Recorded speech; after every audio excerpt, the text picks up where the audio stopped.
100 ধরনের জীবনযাপন চেষ্টা করা। আজ আমি এই বিশাল জলের ট্যাঙ্কে 24 ঘন্টা থাকার চ্যালেঞ্জ নিচ্ছি। ভেতরে বেশ উষ্ণ। এখন সকাল 10টা। চ্যালেঞ্জ শুরু।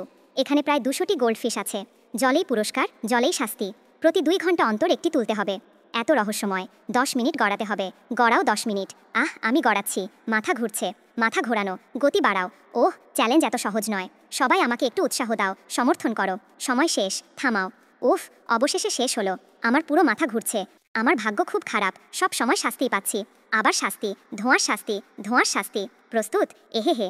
উফ, দম বন্ধ হয়ে আসছে। এটা খুব বেশি বাড়াবাড়ি হয়ে গেল। আরও ঘন হচ্ছে। লোক দেখা যাচ্ছে না। আর পারছি না।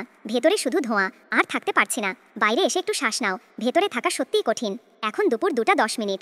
এত সময় পেরোনোর পরও ভেতরে ধোঁয়া। আমি আর বিশ্বাস করি না যে আমি পুরস্কার পাবো। মুখ দেখানোর চ্যালেঞ্জ। সবাইকে ধন্যবাদ। তবে কিছু একটা তো দিতে হবে।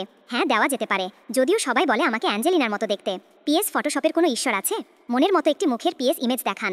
আমার একটু খিদে পেয়েছে। কিছু খেতে পারি কি? 10 মিনিট উল্টো হয়ে ঝোলানো। ওহ, আমার ভাগ্য খুব খারাপ। ধীরে ধীরে উপরে যাচ্ছে। রক্ত সব মাথায় চলে যাচ্ছে। উফ, মাথা ঘোরানো টয়লেট। এই অনুভূতি খুব খারাপ। আসলে মাস্কের নিচে আমার মুখ লাল হয়ে গেছে। সময় হয়েছে? আর পারছি না। ঠিক আছে, ঠিক আছে। এই 24 ঘন্টার চ্যালেঞ্জ খুব কষ্টকর ছিল। সবার সমর্থনের জন্য ধন্যবাদ। প্রতি পর্বে এত লাইক পাই। অন্ধকার হয়ে আসছে।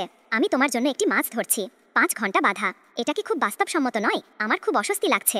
বেশি কিছু করতে হবে না। এই ছবিটিকে যদি ভালোবাসো তাহলে লাইক, সাবস্ক্রাইব করুন, এই ইমোজি দিয়ে কমেন্ট করুন।